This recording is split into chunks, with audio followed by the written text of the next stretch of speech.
Hello, listeners. Before we dive into today's episode, I wanted to take a minute to tell you about something new we're starting at First Creatures for members.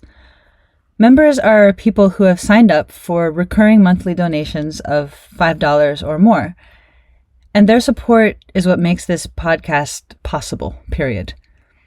As you can probably guess, these episodes take a lot of time to research, write, record, edit, and I could not do it if it weren't for our members. Members get some fun perks, including a monthly email from me where I talk about what I'm working on and what's inspiring me lately. This month, we're starting something called Member Meetups. So if you're in the Richmond, Virginia area, you'll be able to attend these events and meet other members. These are opportunities for us to linger together. This month, we're taking a walk along the James River. Next month, we'll meet for a happy hour at a local brewery. Later this year, we'll go to museums, concerts, and films. You get the idea. But even if you aren't in the area, you'll still be able to join virtual events, which we'll do at least once or twice a year. Our first virtual event will be a book discussion group in December, where we'll talk about The Wisdom of Insecurity by Alan Watts, which is a book I've referenced a couple of times already in this podcast. If you'd like to become a member, you can follow the donation link at firstcreatures.com. Sign up for monthly recurring donations of at least $5, the amount is up to you, and you'll start getting access to all the associated perks. If you're already a member, thank you. And now, for today's episode. I'm Ellen Riccio, and this is First Creatures.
If this episode had a bumper sticker or a baseball cap, it would probably say, "Make it commonplace to contemplate."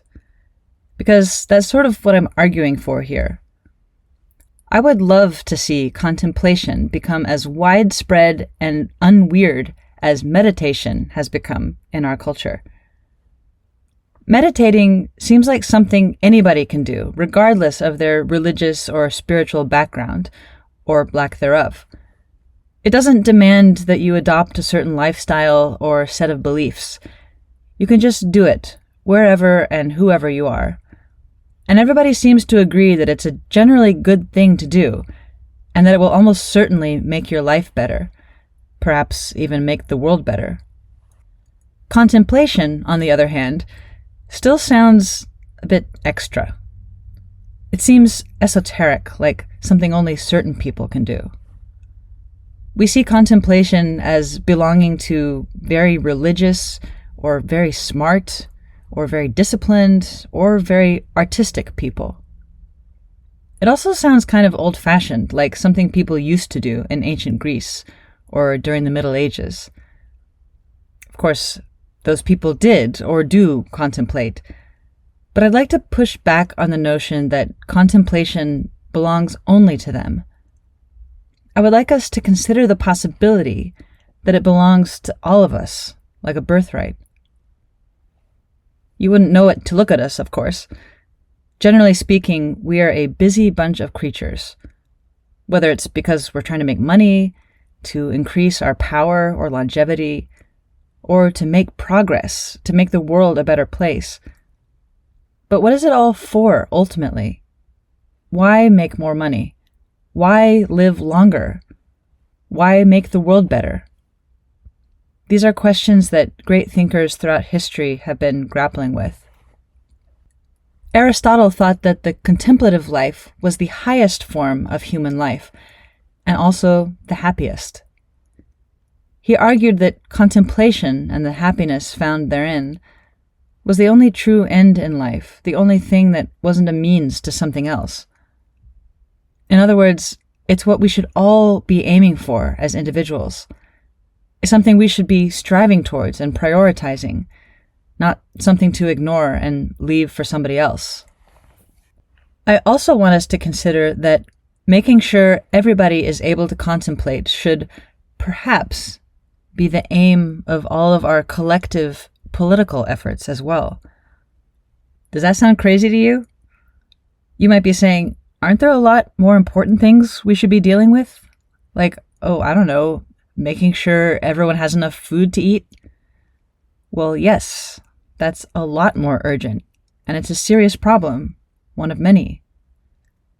But it's crucial that we ask ourselves what would be left to live for if we were to succeed in making all the changes we want to see. What if we got everything for which we've been fighting all this time, whether it's winning a literal war or implementing universal health care? If we don't ask ourselves this, we risk subverting resolution just because it would threaten our sense of purpose, even identity. And besides, knowing where you're headed is going to affect every decision along the way. So where are we headed? Aristotle said, "We do business in order that we may have leisure, and carry on war in order that we may have peace." A millennium and a half later, Thomas Aquinas wrote that as long as the arrangement of political life establishes and preserves peace, it gives men the opportunity for contemplating truth. And a philosopher in our own time, Byung-Chul Han, who's known for his aphoristic style, puts it this way: "The ultimate purpose of all human endeavor is inactivity."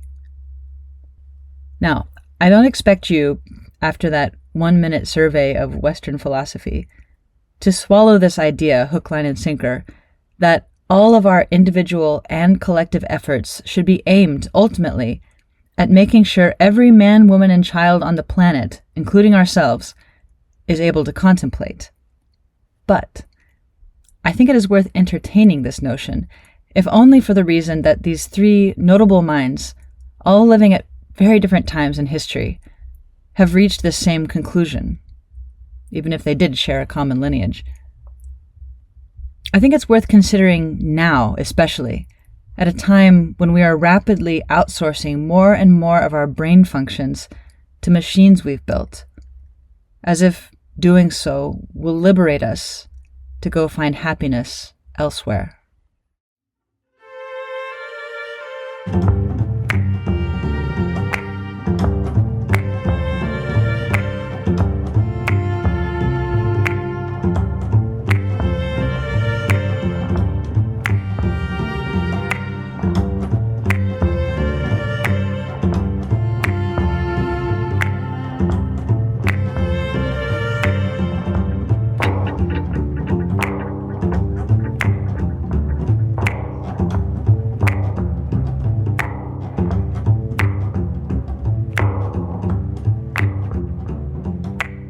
So what is contemplation? What are we talking about here? Most of us would probably say it's another word for thinking. Perhaps it's particularly deep or prolonged thinking, and the subject is lofty. Or, depending on our particular background, we might use it interchangeably with meditation. Or we might associate meditation with Eastern traditions and contemplation with Western, even though both words are viable yet imperfect translations of an Eastern concept. These words have been used in many different contexts and carry with them a rich history of meanings and connotations, as well as some fascinating origins. But I want to start by exploring how we use the word contemplation in everyday language, in a secular sense. The way I hear it used most often on the street, as it were, is this. People will say about someone, "He's contemplating his life." And what do we mean by that? Usually it means that the fellow in question has gone off to be alone, say, to sit on a log in the forest, chin resting on his fist, staring off into space. And it's usually because his world has just been rocked in some way. He's just found out he's going to be a father. He's been laid off. He's received a troubling diagnosis. He has an impossible decision to make. Something like that. So he goes away to sit by himself for a while. And if we say he is contemplating, we mean that he's not just thinking. He's also feeling. And he's not thinking in the sense of making plans or a pros and cons list. He's neither coldly analyzing, nor bitterly ruminating, nor is he desperately problem-solving. His mind is at rest, in a way, and he's allowing himself to zoom out, way out, to get a bird's-eye view of his life, to try and fully appreciate who he was, who he is now, what he used to want, what he really wants, and what his choices truly are in this moment.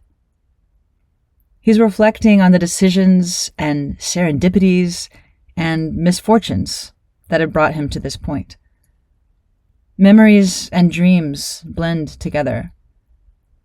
He's trying to see his life, to deeply perceive it in private. Now, I didn't get all that from a book. That's not in a dictionary somewhere under contemplation. This is just what I intuitively gather is the meaning carried in the word as it is used today, which I've absorbed over decades of reading and listening to people talk. Does this definition of contemplation resonate with you? If so, we can agree that it's something beyond mere thinking. Ezra Pound laid out the difference between 3 different kinds of thought.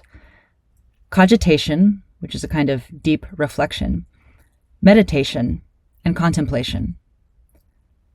Now, it should be said that all 3 of these are deeper than the kind of thought most of us engage in on any given day. Even the lowest rung on this 3-rung ladder is well beyond monkey mind. Anyway, Ezra Pound puts it like this. In cogitation, the thought or attention flits aimlessly about the subject. In meditation, it circles around it. That is, it views it systematically from all sides, gaining perspective. In contemplation, it radiates from a center. That is, as light from the sun, it reaches out in an infinite number of ways to things that are related to or dependent on it. So, contemplation is much more broad than the others. It takes everything into account, but from a place of stillness, not hyperactivity. When he said this, Ezra Pound was actually paraphrasing ideas put forth by Richard of St. Victor, the 12th century Scottish theologian, philosopher, and mystic.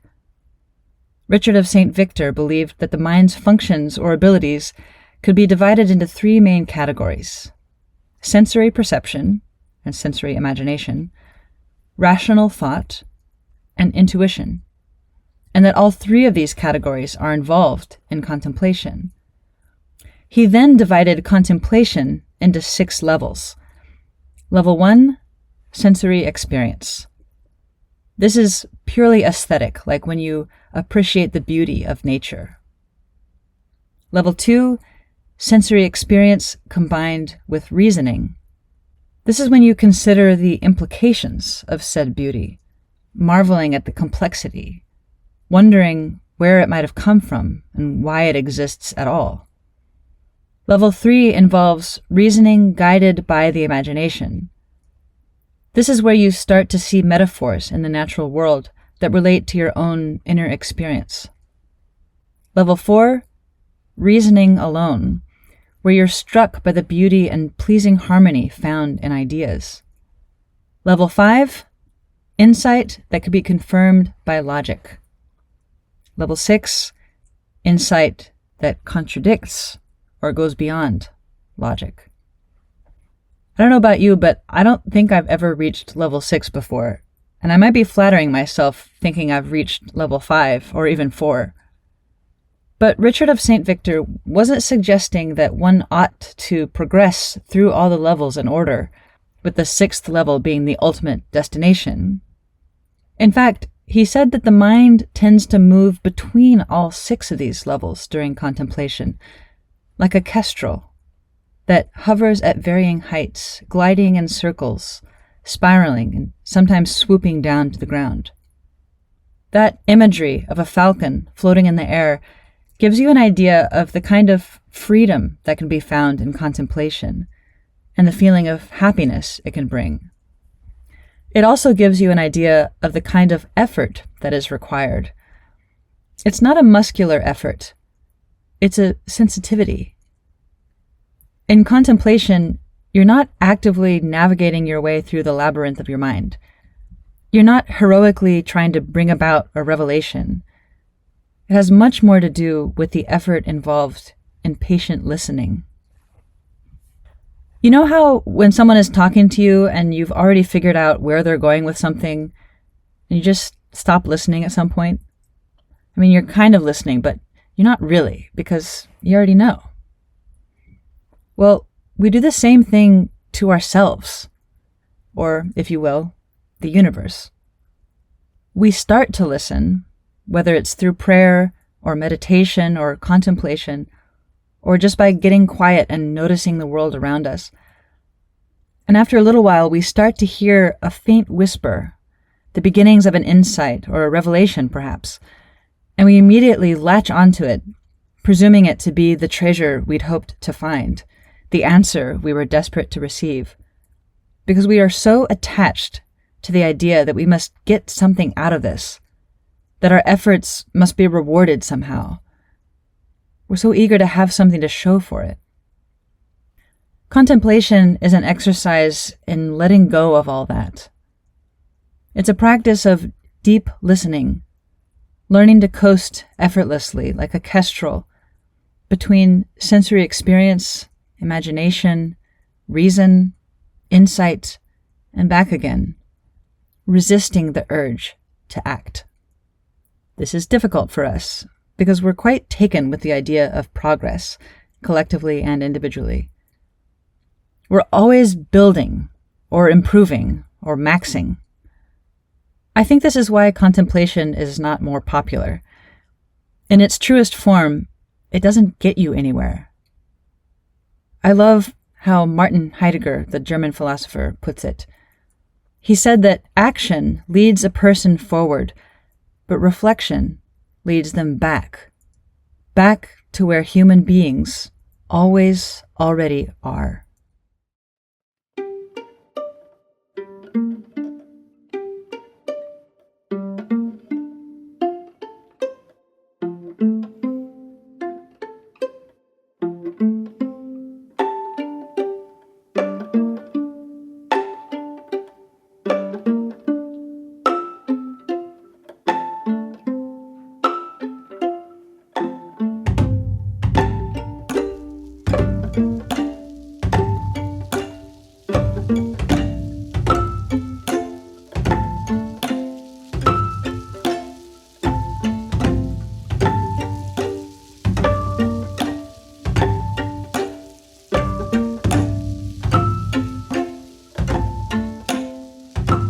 I would have thought that the root of the word contemplation was temp, as in tempo, temporary, having to do with time.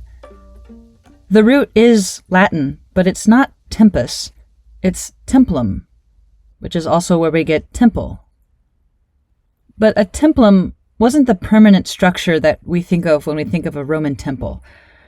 A templum was just a rectangular area, sometimes covered by a tent, marked out for sacred uses like ritual sacrifices and augury.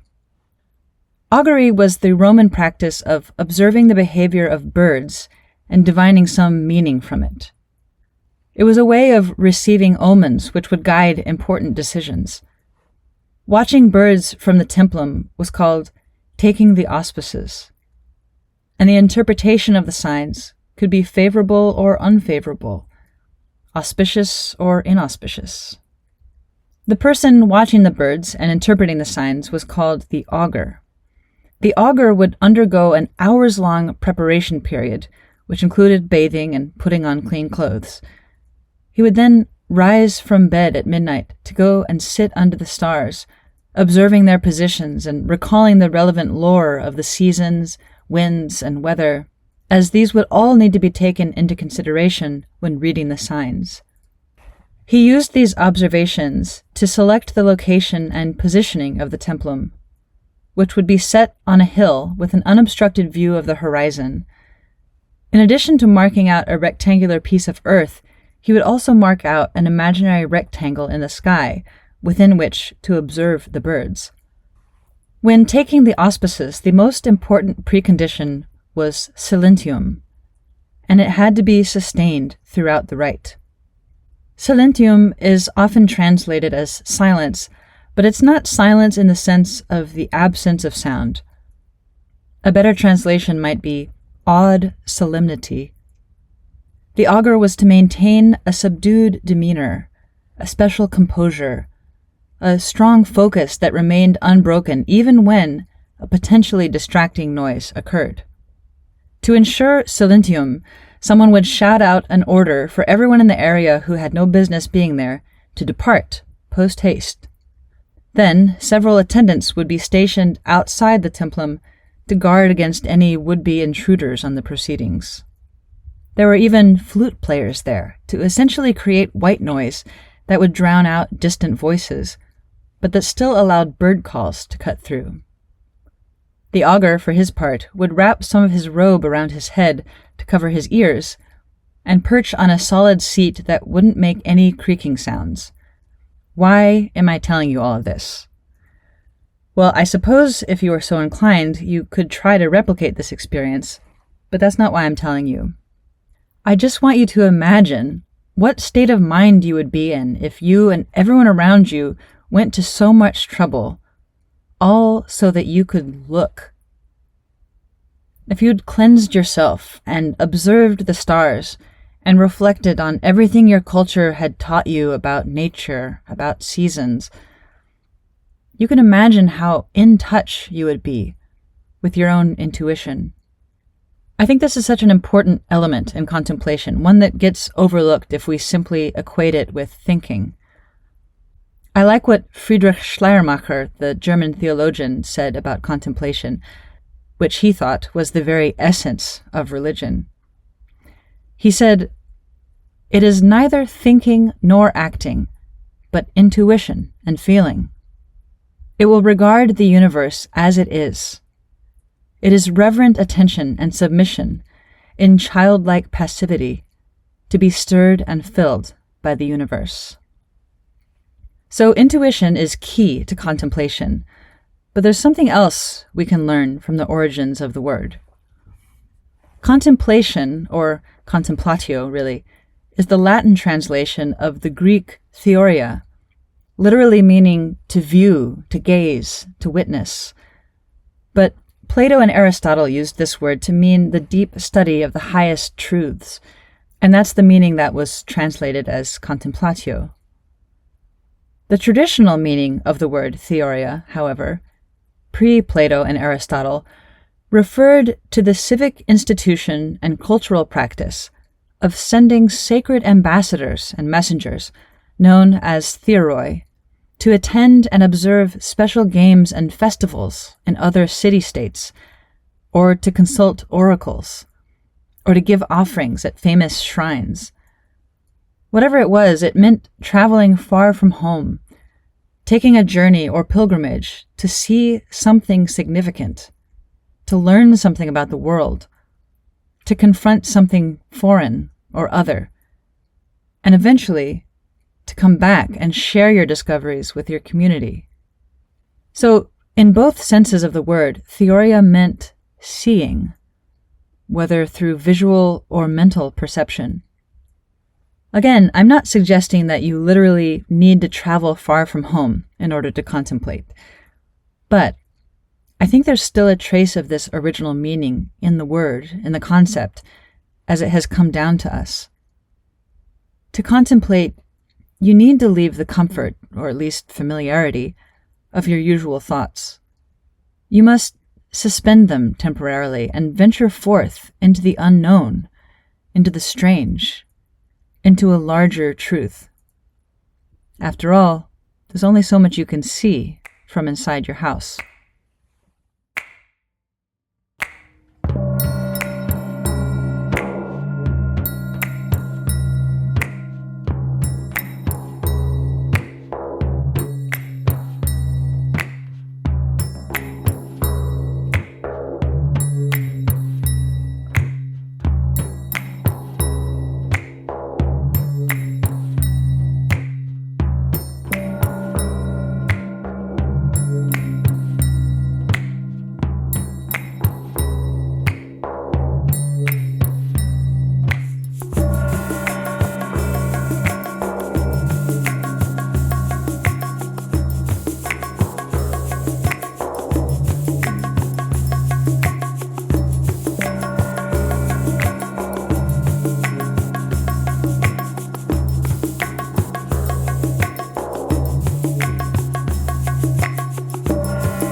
If you're feeling bad because you'll never be able to contemplate with the dedication of an augur or with the stamina and bravery of the theoroi, keep in mind this was their job, meaning they lived in societies that valued their ability and willingness to do this.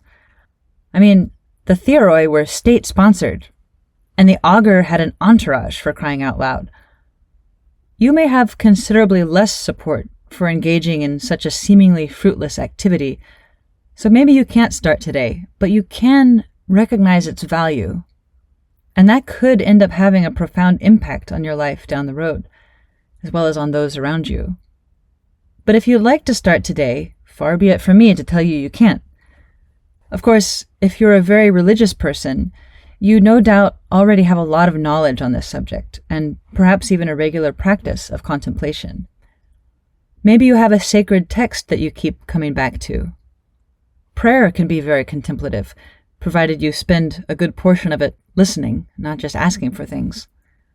But for everybody else, I want to suggest a few simple, non-denominational ways, if you will, to begin your contemplative journey. Actually, we've been preparing for this ever since episode 1, when I talked about the walk and the 5-second rule. Walking is a great contemplative practice, and if you do like I do and leave your phone at home, you are largely prevented from acting on your thoughts.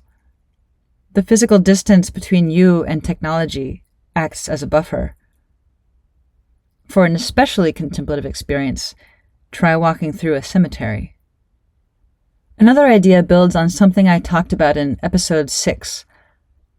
I gave a version of stop, drop, and roll that you can use whenever you want to activate your ability to pay attention. If you missed that episode, I recommend going back to it because I think it will really help lay the groundwork for this. But the gist of the exercise was to first stop moving, to take a seat or stand still. Then stop talking, both out loud and in your head, as much as possible. Then listen to the sounds around you.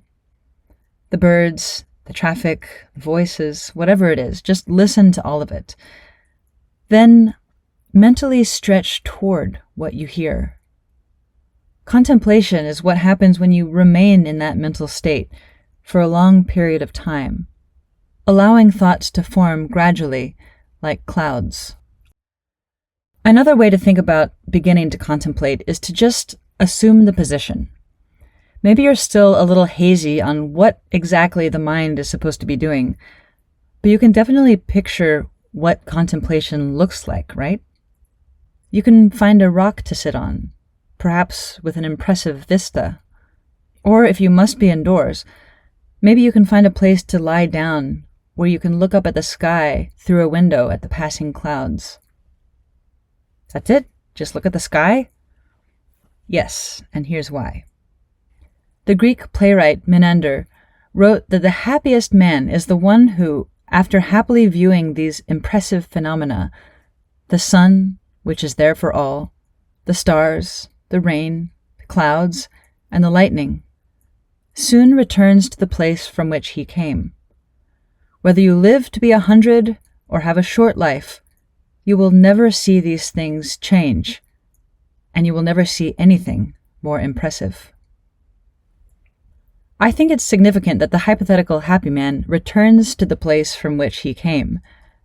The experience doesn't spur him on to conquer a foreign land or write a New York Times bestseller. Bearing witness to his surroundings has led him back home. If all this sounds a bit vague or high maintenance to you, I have just the thing. This is a way that you can tuck contemplation into the most unassuming folds of your life. The next time you feel the urge to whip out your phone and take a picture of something, whether it's a work of art, or a deer in a forest, or an architecturally impressive building, or dark clouds looming on the horizon, or dewdrops on a spiderweb, or, yes, even a beautiful plate of food at a restaurant, go ahead and leave your phone in your pocket and instead contemplate what you see and why it arrested you. Take it in visually. Give yourself time to notice subtleties. What stopped you in your tracks? Was it beauty? Was it recognition of another sentient being? Was it a vague sense of doom? Whatever it is, be with that. In her famous 1977 essay called On Photography, Susan Sontag observes the proliferation of tourists with cameras and how they seem to, quote, feel compelled to put the camera between themselves and whatever is remarkable that they encounter. Unsure of other responses, they take a picture. This gives shape to the experience. Stop, take a photograph, and move on. Of course, nowadays, you don't have to be a tourist to be putting your camera between yourself and experience all day long, but Sontag's words have only become more relevant over time. Here's another quote from the same essay. A way of certifying experience, taking photographs, is also a way of refusing it. By limiting experience to a search for the photogenic, by converting experience into an image, a souvenir. So, the next time you feel that impulse to take a photo, resist the urge to certify the experience and interpret it as an invitation to contemplate instead. This is how you say yes to the experience instead of refusing it. You might say, can't I just take a photo and then contemplate? You could try, but I think that because we are so accustomed to this pattern that Sontag identified of see something, take a photo, move on, I think it's much harder to contemplate after we've taken the photo. Out of habit, we feel that the encounter is over, that the experience has reached its conclusion, and we're satisfied with that, at least superficially, and it's harder to go deep after that. So those are just a few hopefully unintimidating ideas to help get you started. And if you find yourself at a loss for what to contemplate, consider that Richard of St. Victor said that anything could be a subject of contemplation because everything relates and is connected to everything else. That's what gets revealed in contemplation.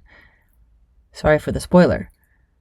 But there's really only one subject of contemplation, and that is everything. So you can start anywhere. Contemplation allows us to see in totality. The happiness it brings is the happiness of belonging, of being part of the whole. If we continue disparaging and devaluing inactivity in our culture, we're bound to continue flying down the interstate with dangerously dirty windshields.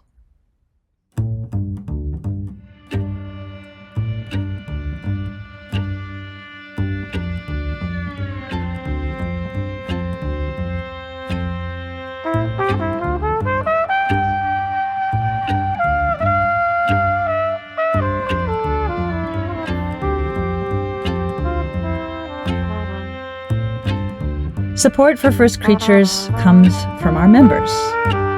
Thank you to everyone who has signed up for monthly donations, including our newest supporters, Katie Limmert and Michael Pierce.